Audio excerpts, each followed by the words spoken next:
Arc-en-Ciel.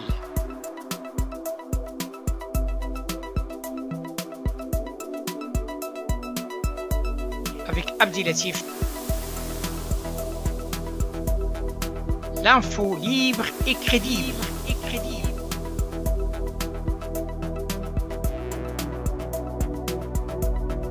Bonjour à toutes et bonjour à tous et bienvenue dans l'émission Arc-en-Ciel et nous sommes heureux d'être en ligne avec monsieur Richard Michel. Bonjour. Oui, bonjour monsieur. Bonjour et bienvenue dans l'émission Arc-en-Ciel. Actualité oblige. Il faut bien préciser à notre auditoire avant de commencer cette actualité que monsieur Richard Michel, journaliste, ancien PDG de LCP, la chaîne parlementaire française, observateur averti de la crise qui frappe le Moyen-Orient. Comme vous le savez, monsieur Richard Michel, la tragédie syrienne fait la une des journaux, malheureusement, aux côtés de cette grande épidémie qui traverse le monde. Ce virus qui est le corona. Et nous sommes en face d'une situation très complexe par rapport à la situation en Syrie. Dans un premier temps, quel regard portez-vous sur la situation syrienne ? Écoutez, tout d'abord, si vous voulez, il est vrai qu'il est pas seulement regrettable de voir que la guerre persiste, hein, ça c'est une réalité. Elle touche des familles entières, et elle touche effectivement un pays qui est la Syrie, et donc il faut le regretter et espérer que petit à petit on va trouver un peu le chemin de la paix. Mais je voudrais commenter tout de suite, si vous voulez, l'accord qui est intervenu ce 5 mars entre Vladimir Poutine et Recep Tayyip Erdogan, qui est un accord à minima. Hein, la mise en place d'une zone tampon de quelques kilomètres séparant les factions qui s'opposent, les factions militaires qui s'opposent, n'offre pas, selon moi, les conditions d'une véritable paix. Les Russes, je dirais, ont tiré avantage de cet accord en intégrant d'ailleurs les postes d'observation qui étaient tenus par les militaires turcs, et actuellement ces postes étaient encerclés par les troupes de Damas, et surtout j'ai envie de dire, Damas maîtrise ainsi l'autoroute M4 qui est un axe crucial d'un point de vue militaire, en tout cas pour Damas. Alors cet accord permettra certainement une petite accalmie pendant pas davantage. Hein, c'est un peu à l'image de l'accord signé en 2018 à Sochi, qui a fini par voler en éclats, et cela signifie bien que la guerre est loin d'être terminée. Et cet accord, monsieur Richard Michel, oui. Selon certains observateurs, ils disent comme quoi c'est un accord pour sauver un petit peu la face de monsieur Erdogan, quelque part, parce que la position russe est claire. Ils veulent libérer la totalité de la Syrie, et ce n'est pas cet accord qui va les arrêter. Ça, c'est évident. Si vous voulez, la question essentielle qui est posée à tout le monde, hein, puisqu'on a parlé de la situation de guerre, est-ce que la guerre, elle peut s'arrêter? À cette question, moi, je ne vois pas pour l'instant de solution pacifique, tout simplement parce qu'il y a 3 pays qui mènent cette guerre sur le sol syrien. Et ces 3 pays ne semblent pas vouloir en partir, car chacun de ces pays a des desseins très clairs. D'un côté, vous avez les Russes, qui en raison d'un traité avec Bachar el-Assad, justifient leur engagement militaire auprès de Damas. Les objectifs russes sont d'ailleurs très clairs, permettre à Bachar de reconquérir territorialement toutes les régions syriennes et déloger les opposants au régime, particulièrement les groupes islamistes les plus radicaux, alliés à ce qui reste d'Al-Qaïda et de Daesh, en tout cas dans le dernier bastion qu'ils occupent, c'est-à-dire Idlib. Ensuite, les Russes, si vous voulez, ont une vision à long terme. Hein. Leur objectif, c'est de participer à la reconstruction de la Syrie sur le plan économique, sur le plan urbanistique, sur le plan, j'ai envie de dire, même y compris éducatif et aussi médical, de reconstruire complètement ce pays qui est très très dans une situation dramatique, et puis ce qui va permettre aux Russes de faire que la Syrie devienne une plateforme stratégique pour la Russie, notamment dans l'espace du Moyen-Orient. C'est capital capital pour les Russes. Ils sont pas là par hasard. C'est pas simplement par solidarité à l'égard de Bachar el-Assad. Ce n'est pas un... Donc, les Russes ont une vraie position. Pardon. Et puis ensuite, comme vous l'avez vu, ce qui est plus préoccupant aussi, pourquoi je dis que la guerre va continuer, tout simplement parce que l'Iran est là. Ce pays, lui aussi, a un accord d'entraide avec Damas. Et il est à noter que les Iraniens, de confession chiite, comme on le sait, considèrent que la Syrie est une plateforme indispensable pour établir des liens, notamment avec le Hezbollah libanais et avec les groupes chiites d'Irak. Donc les Iraniens n'ont pas l'intention de quitter le sol syrien.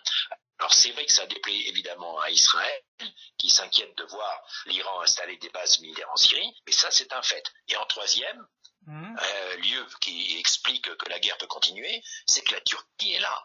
Alors c'est vrai que dans un premier temps, à partir des années 2011, la Turquie, je dirais, un peu discrètement, secrètement, était à la manœuvre, mais elle ne le montrait pas.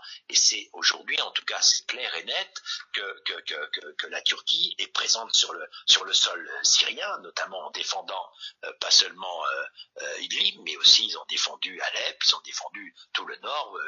Vous l'avez vu, les militaires, il y a plus de 30 000 militaires turcs qui sont dans le nord de la Syrie. Donc ce pays-là est aussi un pays qui est là. Donc ces trois pays-là ont des desseins politiques, je dirais, précis, qui font qu'ils ne vont pas partir comme ça par magie.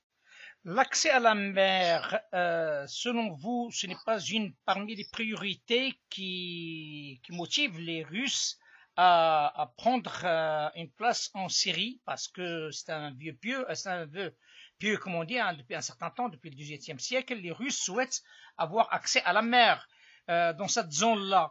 Est-ce que le fait que Vladimir Poutine persiste et signe sur le soutien de Bachar el-Assad, c'est pour une stratégie purement russe qui n'a rien à voir avec le président syrien? Mais je pense que la Russie a des intérêts stratégiques qui sont d'ordre économique, qui est lié par exemple aussi à l'obtention de certaines routes qu'on appelle les routes de l'énergie, etc. Et que bon, il y a aussi, je dirais, ça passe tout ça par un renforcement de leur puissance militaire dans la zone, parce que il faut trouver aussi des équilibres, et que l'on voit que même avant l'arrivée des Russes et le soutien des Russes à Damas, la région était quand même assez déstabilisée. Bon, les Russes sont là, et ensuite, je veux dire, ça se comprend. Puis ils sont d'autant plus là que effectivement ils ont aussi en perspective de mettre un terme à l'action des mouvements, des groupuscules radicaux qui demeurent. Quand on parle de Idlib, on parle souvent des réfugiés, des familles qui souffrent, etc. C'est exact, mais ce qui est aussi exact, c'est que vous avez à peu près 20 000 islamistes radicaux qui sont rattachés d'une manière ou d'une autre à Al-Qaïda et qui sont bien là. Et d'ailleurs, je ne sais pas si vous l'avez vu, on en reparlera, mais si l'Union économique européenne aujourd'hui condamne, je dirais, les bombardements russes et aussi les bombardements de l'aviation syrienne contre Idlib, c'est parce que pour eux, pour l'Europe, il est préférable que ces 20 000, je dirais, représentants d'organisations extrémistes demeurent à Idlib et ne se mêlent pas, je dirais, à la masse des réfugiés qui pourraient partir, y compris en direction de l'Europe. Donc, on voit bien qu'il y a aussi plusieurs ingrédients à ça. Hein. Il y a aussi cet aspect-là qui est de caractère idéologique et militaire. Et bien sûr, vous avez aussi le positionnement qui est lié à des intérêts économiques. C'est évident. Mais ce que vous êtes en train de dire est de taille parce que le président Erdogan joue cette carte comme pression sur l'Europe. Depuis un certain temps. Et cette fois-ci, on est passé à une deuxième étape. On ouvre les frontières. Oui, comment vous voyez cet positionnement si vous voulez, Oui. Oui, si vous voulez, Monsieur Etsatki, c'est que je pense que Erdogan aujourd'hui est dans une situation très, comment dire, très instable. Hein. Je pense que ce n'est pas en tout cas pour moi un grand visionnaire. Hein. C'est plutôt, j'ai envie de dire, c'est un aventurier d'un point de vue politique. C'est un pragmatique certainement, c'est un autocrate, tout le monde le dit.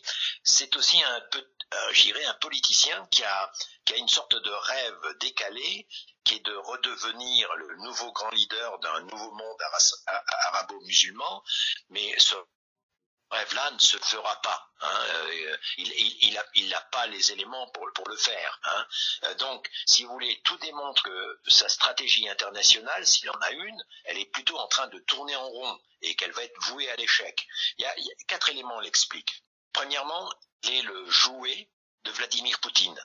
Poutine le manipule.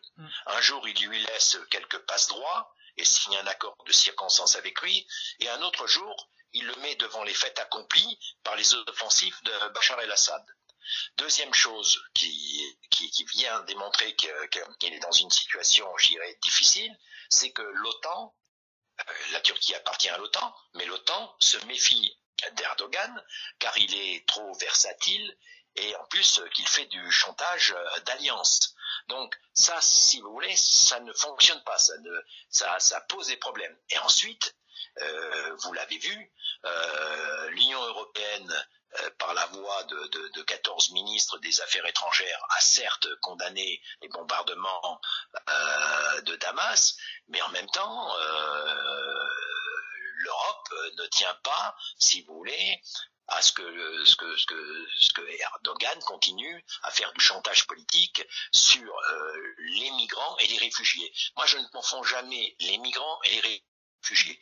Les 10 000 migrants qui sont actuellement à la frontière turque, face aux douaniers, aux militaires ou aux policiers grecs, sont avant tout, pour 80%, sont des gens qui sont d'origine pakistanaise, afghane, d'Afrique et aussi des Maghrébins, hein, venant de certains pays aussi du Sahel. Hein. Donc, il y a 20% de Syriens, il n'y a pas plus. Les Syriens une grande partie veulent demeurer en Turquie, puis les autres, il y en a plus d'1 million, qui sont effectivement dans le nord, à Idlib et aux alentours.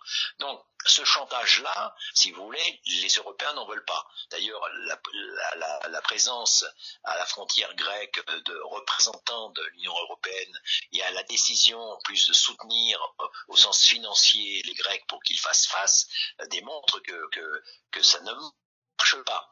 On n'est plus en 2015. L'Europe n'est pas en situation de recevoir d'une part des migrants et puis d'accepter un tel chantage politique. C'est absolument pas possible. Et puis dernier point pour voir l'analyse, c'est que les États-Unis, notamment par l'entremise de Donald Trump, qui considère Erdogan comme un ami, c'est lui qui le dit, mais que vaut la parole du chef de file d'une superpuissance qui joue de plus en plus l'évitement des conflits. Hein, on le voit bien en Afghanistan, on le voit bien ailleurs. Et puis, une chose que l'on n'a pas notée, c'est que Trump a refusé de livrer à l'armée turque des missiles patriotes. Donc, vous voyez bien que Erdogan est dans une situation quand même assez fragile. Et je crains qu'il amène la Turquie, qui est un grand pays, vers une sorte de fiasco assez sérieux. Tout ça, il y a d'autres problèmes qui se rajoutent, Monsieur Richard Michel, qui sont sur le plan interne, de la Turquie. Comme vous le savez, la Turquie, ça fait presque une dizaine d'années, souffre économiquement. Un. Et deux, la monnaie turque a baissé, je crois, entre 15 et 20% ces derniers. Voilà. C'est exact. Et un troisième point qui est de taille, il y a des fissures chez lui. Même le président, comment s'appelle, je crois que c'est le président turc. Il y a un membre de son parti qui s'est déclaré qui n'est pas d'accord par rapport à cette sortie de guerre à travers le monde. Hein. On le voit en Libye, on le voit aussi en Syrie, on le voit aussi ailleurs. Et ce qui est dangereux dans tout ça, c'est qu'il a des grandes villes de son mouvement politique commence à les perdre. Et apparemment, Ankara... Bien sûr. Voilà. Donc, mais vous savez, je crois qu'il n'y a pas en politique, il n'y a jamais de miracle, comme je dis. Le problème, c'est que j'ai dit que c'était un autocrate. Il a pris le pouvoir à un moment donné par les élections, mais on a vu que la fois d'après, c'était plus compliqué. Hein. C'est une sorte... Aujourd'hui, il faut dire les choses telles qu'elles sont. La Turquie, c'est un régime politique arbitraire. Hein, il y a beaucoup de prisonniers politiques, des intellectuels, des fonctionnaires, des militaires, des policiers, des magistrats, des journalistes. Bref, je veux dire, cette politique-là, elle fait que la société civile turque est actuellement un peu sous pression. C'est une partie de cette population. Je parle même pas je dirais des opposants au sens classique, mais c'est une population qui est un peu persécutée, qui est criminalisée, et le parti du président, je dirais, joue plutôt le rôle d'une sorte de phalange. Vous avez vu que les immigrés, les 10 000 qui sont à la frontière grecque, c'est des municipalités ou des élus et le parti de M. Erdogan qui, avec des bus, avec des autobus, ont amené de force ces migrants à la frontière grecque. Donc, vous voyez bien qu'on est quand même dans une situation un peu délicate. Et vous-même, vous l'avez ajouté, et c'est pour ça que je disais tout à l'heure que c'est un aventurier au sens politique selon moi, parce que sa présence en Libye, je vois pas très très bien en dehors du rêve, je dirais, que souhaiterait voir, que souhaiterait réaliser M. Erdogan, qui serait de devenir le grand patron du monde arabo-musulman. Ça, c'est pas possible, on le sait tous. Et donc, c'est pour ça que je pense qu'il y a une dimension aussi aventurière dans la manière dont il mène sa politique, tant en interne qu'en externe. Ça, et c'est là où je parle d'un fiasco annoncé. Devant ce drame humain, avant tout, parce que on voit, il y a des femmes, il y a des enfants, il y a des personnes âgées, et comme vous l'avez bien dit, il n'y a pas que ça, il y a aussi des djihadistes qui se trouvent au milieu, mais en tout cas, si on prend la totalité, on est en face d'un drame humain. Selon vous, construire une zone autonome à la frontière turco-syrienne, est-ce une perspective souhaitable? Est-ce que les Russes seront d'accord selon vous aussi? Écoutez, le problème de fond qui est posé par ce projet qui date, qui a déjà quelques mois, qui est de construire une zone autonome, notamment pour les réfugiés syriens. C'est en gros une zone de 30 km de long sur une longueur, de profondeur, et une longueur de 480 km au nord-est de la Syrie, sur des territoires qui ont été repris aux Kurdes. Mais comment voulez-vous que mettre des millions de gens, mettre 2 millions, 3 millions de réfugiés syriens dans une zone aussi petite, où il n'y a pas de travail, où il n'y a pas d'hôpitaux, où il n'y a pas d'école, c'est injouable. Ça, c'est un leurre, ça, c'est un leurre. C'était une manière, ou alors là encore, Erdogan a derrière la tête l'idée de se servir du malheur de ces réfugiés pour les mettre aux avant-postes.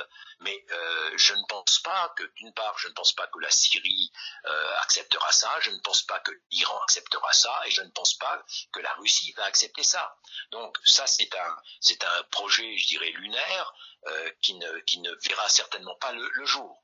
Vous savez, la vraie question aujourd'hui, elle est effectivement la région d'Idlib. Qu'est-ce qu'on fait? Alors après, vous avez aussi raison de dire, mais qu'est-ce qu'on fait avec les réfugiés, les enfants, les familles? Il faut les soutenir. Or, l'Europe a dit elle a déjà donné 6 milliards, en tout cas c'est en perspective, je crois qu'il y a eu 4 milliards déjà de donnés, mais cet argent-là, ces milliards de dollars sont donnés aux ONG qui sont sur le terrain et pas à l'État. Et le chantage maintenant, et pas seulement politique, c'est aussi un chantage financier d'Erdogan qui dit « moi je veux l'argent, je veux que ça soit donné à l'État turc ». Mais c'est les ONG qui font le travail. Donc l'Europe là-dessus va pas non plus modifier sa conduite, et je pense va continuer à dire « on veut bien aider, mais ça sera les ONG ». Alors, si vous voulez, on est dans une situation où on a l'impression qu'on est dans une sorte de bulle qui est ce fameux rêve d'Erdogan, mais à un moment donné, cette bulle va éclater, c'est clair. Alors c'est vrai qu'il faut que ça soit, c'est pas un jeu cette guerre, c'est un drame humain, et donc il faudra trouver des solutions, et les politiques vont trouver des solutions. Mais en même temps, vous le savez fort bien, il y a des stratégies, il y a des destins politiques des trois pays en question, et je ne vois pas pour l'instant d'issue, moi. Comme vous le savez, l'Europe traverse une période très difficile, quand même, sur le plan économique, mais aussi sur le plan social. Maintenant, avec l'épidémie qui est arrivée, mais avant l'épidémie, il y a aussi cette montée du populisme qui a pris de l'ampleur.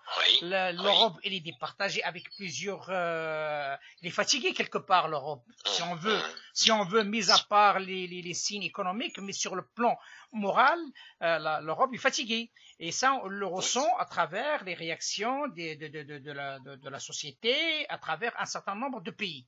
Le souci qui se pose, comment devons, avec ces ingrédients qui sont vraiment négatifs sur le plan interne de chaque pays européen. Et comme vous le savez, l'Italie souffre, la France souffre, il y a un peu l'Allemagne, mais l'Allemagne, il a tant donné, et il y a des observateurs qui parlent que le prochain Brexit, ce sera allemand. Donc, tellement, il y a ça sur la table, hein, il y a beaucoup d'observateurs qui en pensent.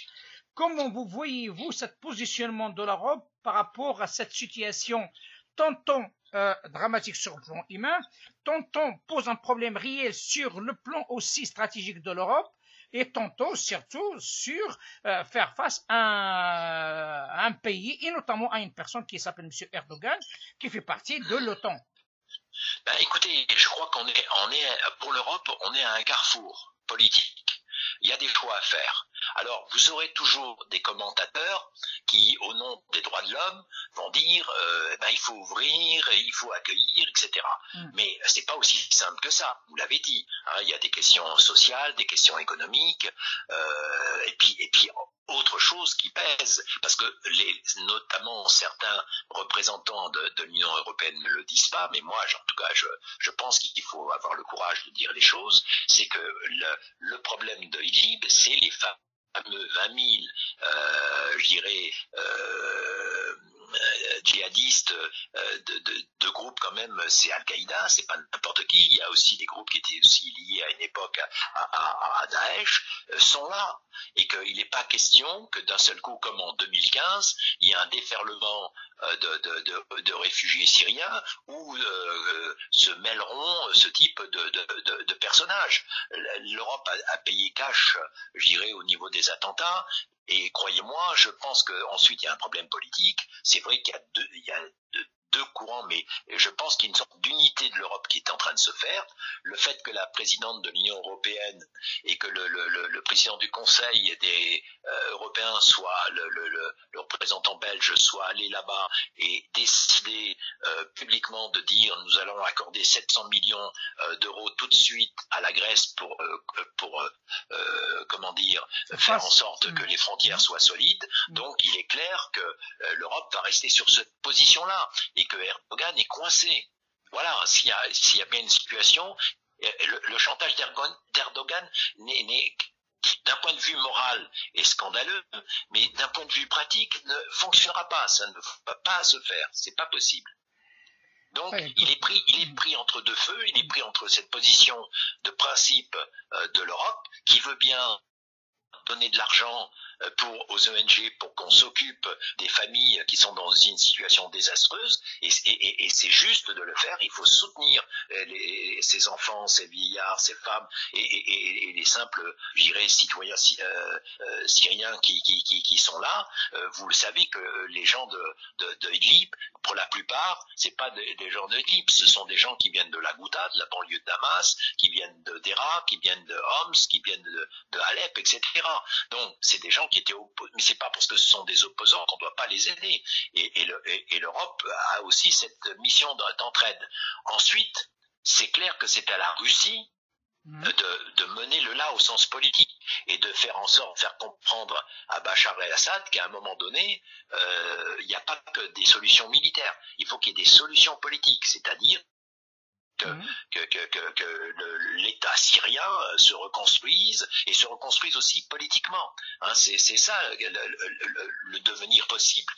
On ne peut pas en rester à cette situation de blocage dans laquelle nous nous trouvons actuellement. Sauf que la situation entre la Russie et l'Europe est quand même compliquée, sauf le président Macron qui a pas cessé de parler qu'il faut qu'on parle avec la Russie, il faut qu'on se rapproche avec la Russie, quoi qu'il arrive. Il y a un prolongement géographique vers la Russie. Et comment peut-on faire, comment dis-je, peser dans cette balance avec la Russie, sauf que la Russie a des conflits aussi sur d'autres terrains avec l'Europe. Oui. Comme vous le savez. Donc le souci qui se pose, il est là. C'est que, mis à part la Turquie, qui se fait prendre, comme vous l'avez bien dit, dans un piège, c'est un cercle vicieux, quelque part, là où il se trouve maintenant M. Erdogan, mais il y a d'autres acteurs, vous l'avez bien dit, il y a la Russie, il y a l'Iran, avec ses composantes. Et aussi, il y a un autre point de taille, c'est le retrait américain. Ce retrait américain qui se fait voir d'un mauvais œil par Israël, vu que les Iraniens prennent de l'ampleur au sein de la Syrie. Donc, c'est un peu compliqué si on voit que le côté européen de l'affaire. Y a-t-il un positionnement, je parle de sages européens, et je pèse mes mots, parce que les sages commencent, ça devient un denrée rare quand même. S'il y a des sages qui peuvent travailler cette question avec la Russie, et avec mettre en avant le poids de l'Europe sur la balance, parce que jusqu'à maintenant, l'Europe est en retrait. Il est en retrait. Alors, si vous voulez, moi je pense que le premier acte de l'Europe, c'est d'être ferme vis-à-vis d'Erdogan. Ensuite, l'Europe, elle pèse ce qu'elle pèse. Elle a des atouts, mais pour l'instant, si vous voulez, elle est prudente. Et puis, on va attendre la décision du Conseil de sécurité là, qui se réunit ce week-end. Et puis, on va voir aussi comment, au niveau de l'ONU, parce que l'ONU est aussi absente un tout petit peu. Il n'y a pas que les États-Unis, l'ONU est un peu absente. Il va falloir voir comment les Nations Unies vont se bouger. Et puis ensuite, il y a autre chose, et moi je tiens à le souligner, je pense qu'il faut que les pays du monde arabe se réveillent un tout petit peu. Je pense il y a de grands pays arabes qui pèsent, qui ont la sagesse d'avoir des positions, je dirais, mesurées, tant sur ce conflit-là que sur ce qui se passe en Libye, mais il faut que le monde arabe se mobilise et puis aussi apporte certaines contributions et puis pèse sur les situations. S'il reste dans le silence, comme certains le font, ça veut dire que écoutez, ça veut dire objectivement qu'il laisse la guerre se poursuivre. Donc, je pense qu'aussi, comme je l'ai dit, la solution est avant tout politique, et là, la part des pays arabes est importante. Il faut qu'ils reviennent sur la scène internationale. On ne peut pas laisser ces seuls 3 pays, j'irai régler cette question-là. Il faut que le monde arabe intervienne, pèse, trouve les compromis, et puis qu'on trouve une solution pour sortir de cette guerre qui ne se termine pas et qui n'est pas prête d'être terminée en tout cas. Je crois que vous avez entendu parler qu'il y a prochainement un sommet du monde arabe, je crois en Arabie Saoudite, si je ne me trompe pas, et qu'il y a des pourparlers et aussi des échanges avec les présidents, peut-être même le roi du Maroc, fort possible, il peut participer. Il y a beaucoup de choses qui sont en train de se passer récemment. Il y a même le président le prince héritier, le roi émirati qui était au Maroc, donc et des relations aussi avec le déplacement du premier conseil du roi du Maroc en Arabie Saoudite. Il y a du mouvement dans ce sens. Votre raisonnement est certainement, il a trouvé écho quelque part. Donc, il y a sauf que le monde arabe, comme vous le savez, M. Richard Michel, a des problèmes autres, trop compliqués, d'ordre économique en priorité, déjà. Et un deuxième point, il y a aussi un problème d'ego.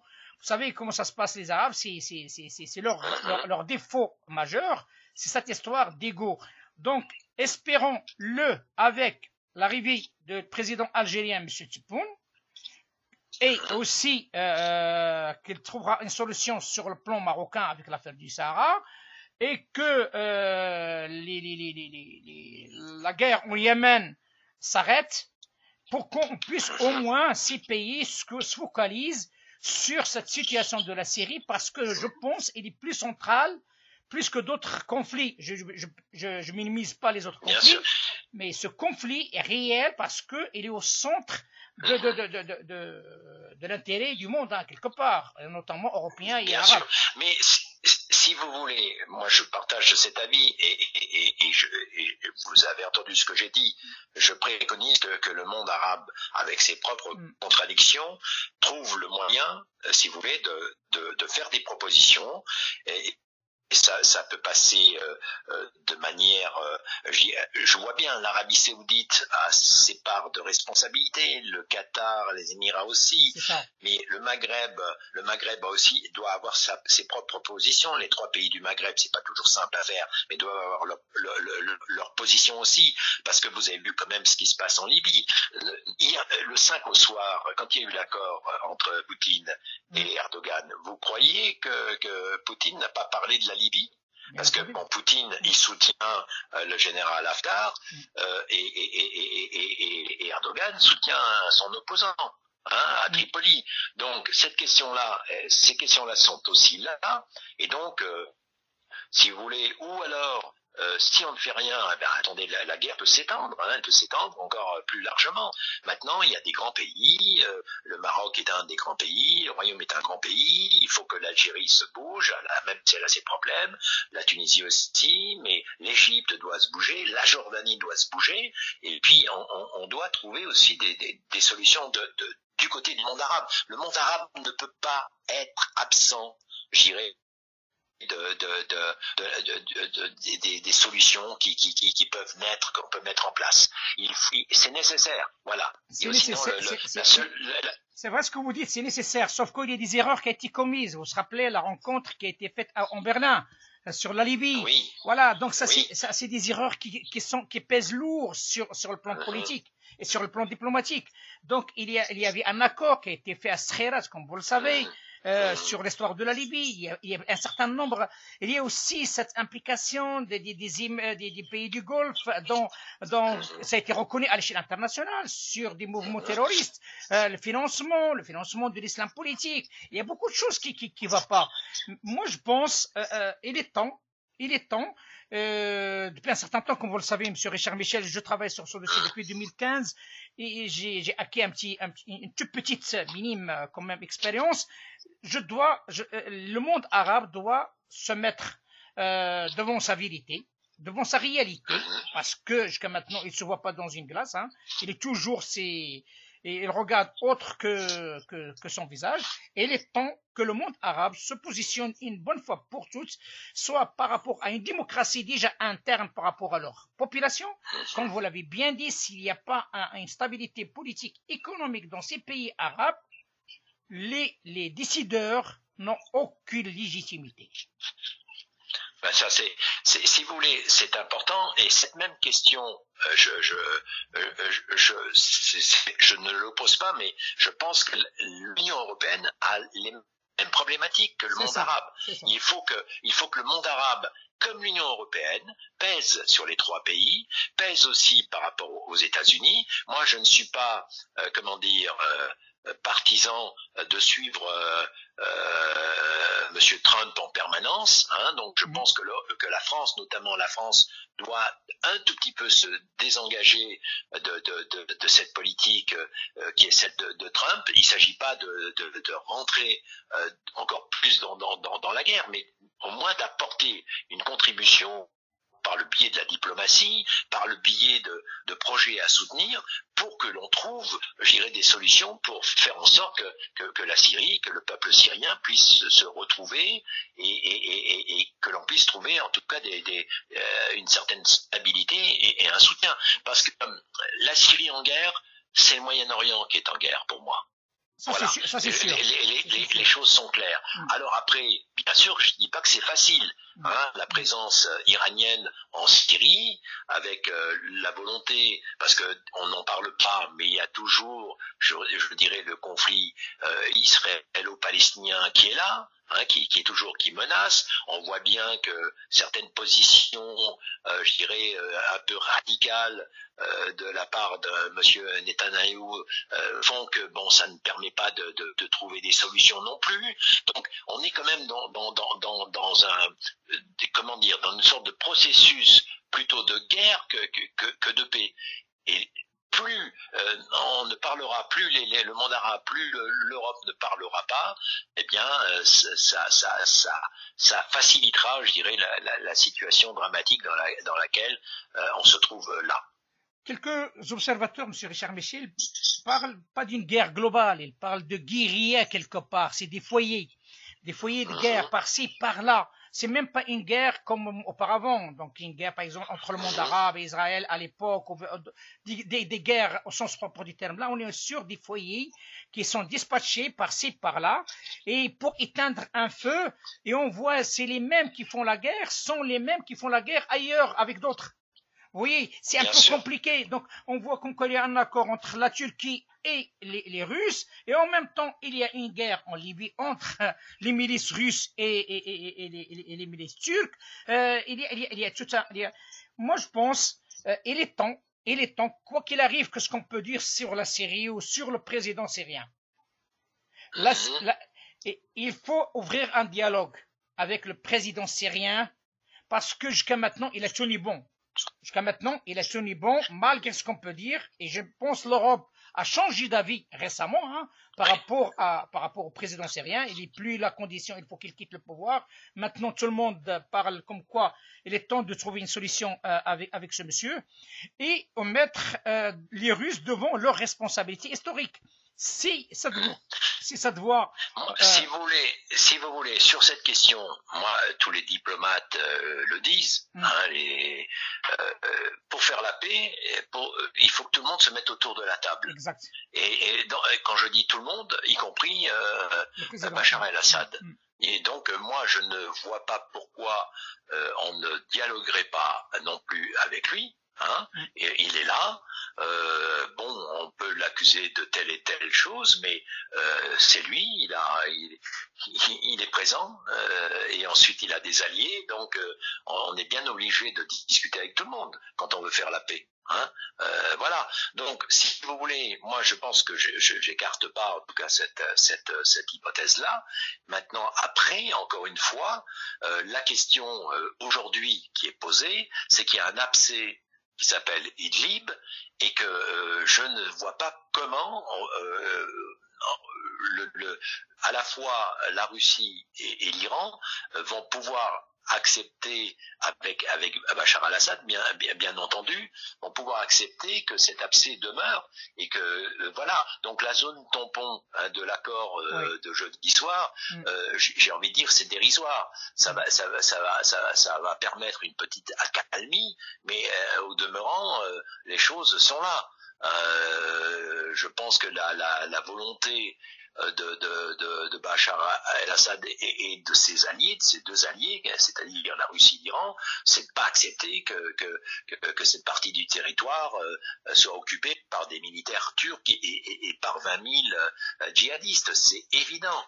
Donc, si vous voulez, cette question-là, c'est ça qui est posée tout de suite. Et là, si en admettant qu'à un moment donné, quelles sont les intentions véritables de M. Erdogan? On revient à Erdogan. Est-ce qu'il est prêt à lâcher prise? Je ne sais pas. La réponse est aussi dans les mains d'Erdogan. Oui, donc, mais Erdogan, si Erdogan, M. Richard Michel, Erdogan, quoi qu'il arrive, il est en position difficile. Parce que cette affaire, ça lui coûte très cher. Le fait qu'il y a cette idée là on vient d'évoquer ensemble, cette idée qu'il y a un mini sommet ou une discussion avec le président syrien peut aboutir à faire retourner les réfugiés syriens. Et comme ça, d'un côté, et comme ça, au moins, on constate qu'ils sont les djihadistes et ceux qui ne le sont pas. Moi, je pense une discussion avec le président syrien, avec une assurance, avec un projet économique de reconstruction de la Syrie par l'implication de l'Europe, par l'implication de la Russie, par l'implication même, pourquoi pas, des États-Unis et du monde arabe aussi, avec cette condition du retour des réfugiés syriens chez eux. Je pense que c'est la meilleure solution parce qu'on est en train de combattre un cancer qui risque, comme je l'ai dit depuis un certain temps dans cette émission, on est en phase de ce qu'on appelle le néo-terrorisme. Et c'est ça le néo-terrorisme. Oui. On est dedans maintenant. Vous savez, aujourd'hui, entre le Liban, avec il y a pratiquement, je pense qu'il y a près d'1 million de réfugiés syriens. Vous en avez à peu près 2,5 millions en Turquie, plus tous ceux qui sont venus en 2015 en Europe, notamment en Allemagne. Bon, ces gens-là, je ne sais pas où ils vont faire leur vie, mais je pense que ces gens-là, si les conditions politiques obtenues de tout le monde, y compris de Bachar al-Assad, pour qu'il y ait un retour, c'est quelque chose qu'il faut construire. Voilà. Mais ça, construire, je dirais, cette possibilité-là, fait qu'il va falloir trouver des solutions pour régler le problème de l'accès d'Idlib. Ça, c'est une vraie question politique. Parce que on est aussi dans des logiques militaires qui ne doivent pas nous échapper et qui font que, si vous voulez, on peut pas simplement avoir une approche, idéale ou une approche humanitaire sur le dossier. Bien sûr qu'il faut soutenir ces populations d'un point de vue humanitaire. Il n'y a aucun problème sur ce point. Mais en même temps, on peut pas faire abstraction de la situation militaire qui est posée par le fait que cette région reste le dernier bastion, j'ai envie de dire, d'une vingtaine de milliers de membres de groupuscules radicaux et aussi qui sont dirigés par le commandement militaire turc. S'il n'y a pas 30 000 militaires turcs dans la région, les 20 000 djihadistes combattraient certainement, mais bon, on a vu que c'est logistique derrière. Ça ne pourra pas durer trop longtemps, cette affaire. Vu qu'il y a cet accord qu'on a évoqué au départ, qui est accord fragile, un début de quelque chose, moi je pense que c'est un début de quelque chose qui permettra aux Européens, aux autres acteurs, comme vous avez évoqué, du monde arabe, des États-Unis, d'autres, de le prendre comme un brouillon, autrement dit, et d'en discuter sur un plan avec une conférence internationale dédiée à la Syrie, avec l'implication de tous les acteurs qu'on a parlé ensemble, mis à part la Turquie, et de prendre cet accord, même les fragiles, c'est un début. C'est un début d'un début pour régler l'affaire d'Idlib que vous avez évoqué, mais en même temps permettra de stopper et de donner l'espoir aux Syriens qui ont peur, donc il faut dire les choses qu'elles sont. Ces Syriens lui disent tiens, peut-être nous avons un accord, il n'y a pas mieux que chez nous. Donc il y a possibilité de réduire au moins cette offensive. On ne peut pas régler cette affaire avec de l'argent donné à la Grèce ou donné à la Turquie. Croyez-moi, ça va pas durer longtemps. Moi, j'estime certainement ça va s'arrêter ou bien ça risque de poser un réel problème sur le plan interne européen vu ce qui se passe déjà sur la fracture européenne. Je pense une conférence internationale dédiée à la Syrie, bien entendu sur cette base de l'accord turc-russe et on élargit le champ et je fais confiance au président Macron qui n'a pas cessé d'appeler à un cessez-le-feu, de mobiliser d'autres acteurs et aussi du monde arabe et de faire une conférence de la reconstruction de la Syrie et en même temps mettre à côté ces gens-là, ces djihadistes, de les identifier une bonne fois pour toutes et à ce moment-là, il y a d'autres solutions à suivre par rapport à ces gens-là. Ça, monsieur Tsaki, je partage complètement votre point de vue. C'est le projet idéal.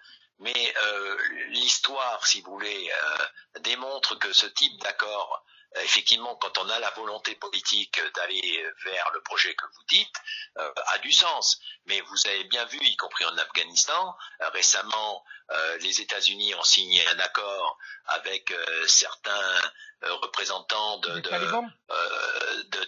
Talibans et que l'accord a tenu 48 heures. Alors moi je ne sais pas si l'accord qui a été signé entre Poutine et Erdogan va tenir, je n'en sais rien, parce que comme je vous l'ai dit, je pense qu'Erdogan est aussi le jouet de Poutine. Poutine, il manœuvre comme il l'entend. Oui, mais il peut signer, voilà. Et puis ensuite, Poutine doit tenir compte à la fois de Bachar el-Assad, bien sûr, mais aussi il doit tenir compte des Iraniens. Donc on est dans une situation assez complexe qui fait que on peut effectivement rêver et souhaiter en tout cas qu'il y ait un projet de paix, de reconstruction de la Syrie, mais en l'instant présent, tous les éléments en place me poussent à penser que la guerre n'est pas terminée. Voilà moi ce que je tire comme conclusion. Vous avez tout à fait raison. L'avantage que nous avons avec cet accord, je vais pas trop insister, mais il y a entre deux États. Les États-Unis, leur accord avec le Taliban, c'est avec une organisation, c'est même pas un État. Le Taliban, c'est un peu compliqué. Et ce qui m'inquiète moi, c'est ce forfait, forfait déclaré, pour des raisons électorales, qu'on soit clair. Ce n'est pas pour des raisons idéologiques, pour des raisons électorales de M. Trump, de quitter la Syrie, peut-être aussi de quitter l'Irak, de quitter aussi l'Afghanistan. C'est par rapport aux prochaines élections américaines. Donc, morale c'est de l'histoire. Peut-être il y a un espoir après les élections américaines avec le retour des États-Unis sur ce dossier-là et de mettre en balance. Jusqu'à maintenant, il y a un pays qui ne dit rien, c'est la Chine. Oui, oui. Mais la Chine pour l'instant ne dira rien, c'est sa politique, c'est sa stratégie internationale, elle a déjà ses propres soucis, vous le savez. Maintenant, sur les États-Unis, moi je pense qu'on ne peut plus, si vous voulez, penser comme il y a 10 ans ou 15 ans. C'est-à-dire que les États-Unis, c'est une grande puissance, mais ce n'est plus la superpuissance qu'elle a été il y a 10 ans, 15 ans, 20 ans. Et que elle ne peut plus, les États-Unis ne peuvent plus se comporter comme les gendarmes du monde. C'est pour cette raison que j'insiste sur l'idée que l'Union européenne doit, notamment avec le monde arabe, trouver, il faut que la Méditerranée soit une passerelle entre le monde arabe et l'Union européenne pour peser politiquement sur ce qui se passe au Moyen-Orient aujourd'hui. Donc c'est là aussi il faut être créatif. Il faut que nos diplomaties respectives, je dirais, se mettent autour de la table, repensent un peu les situations et puis imagine de nouveaux scénarios pour sortir de cette crise syrienne. Ça, c'est un acte politique avant tout. Et ça doit être l'œuvre pas seulement, je dirais, des chefs d'État, mais aussi de nos diplomates. On peut pas, comment dire, être fainéant en la matière. Il faut que l'on trouve des perspectives nouvelles et tout ça, c'est en étant autour de la table à plusieurs qu'on va y arriver. Et je pense qu'il y a une jonction à créer entre le monde arabe et l'Union européenne. C'est capital pour moi. Vous avez tout à fait raison. Et c'était parmi les projets qui étaient initiés à l'époque par M. Sarkozy, l'UPM, l'Union pour la Méditerranée, et qui a malheureusement ça n'a pas avancé. Il y a des accords entre les ministères des ministères intérieurs, des accords sur le plan commercial, mais pas cette union que vous venez de citer. C'est une union, il est tant attendu maintenant avec l'actualité, qu'il y a une union entre les deux pays qui forment les deux continents autour de la Méditerranée. Moi je pense, vous avez tout à fait raison, que cette initiative puisse reprendre le jour et de marquer comme quoi nous avons un destin commun pour la paix et la stabilité dans cette région, et que le Nord ne peut pas voir son avenir en bonne rigueur, et c'est le cas aussi pour le Sud, parce qu'on peut pas, il y a maintenant, vous voyez, les bateaux de mort, donc les petites barques de mort, donc il y a beaucoup de choses qu'on voit. S'il n'y avait pas cette volonté aussi sociale, moi je parle autant que Marocain, je connais un petit peu le Maghreb, je connais un petit peu l'Afrique, je connais comment ça se passe. Il y a aussi une jeunesse, et comme vous le savez, l'Afrique, d'ici peu, ça va doubler, voire tripler de population. Donc si l'Europe ne peut pas prendre cette direction nord-sud-sud que nous avons développée depuis 2015, nord-sud-sud, c'est-à-dire avec le Maghreb dans son ensemble comme un tremplin pour une expansion vers l'Afrique, et en même temps sur le plan humanitaire, sur le plan économique, sur le plan social, sur le plan les Maghrébins, à titre d'exemple, qui se trouvent ici comme un outil important de vendre le savoir-faire européen et notamment français comme un tremplin qui permet aussi de lier, de consolider les relations avec les pays du Nord, de l'Afrique du Nord et aussi l'Afrique. Moi, je pense on est en train de pêcher ailleurs et ça, c'est très dangereux par rapport à l'avenir de l'Europe, même aussi pour l'avenir de l'Afrique et notamment l'Afrique du Nord. Je partage pleinement votre avis. Voilà. En tout cas, on est bien d'accord. Voilà. Merci beaucoup, Monsieur Richard. C'est moi qui vous remercie de cet échange. Merci beaucoup. Merci. À très bientôt, Monsieur Richard Michel. À très bientôt. Au revoir. Au revoir, monsieur. Au revoir.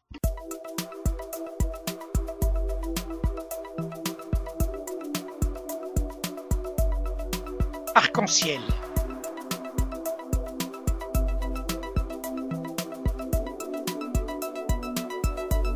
Avec Abdilatif.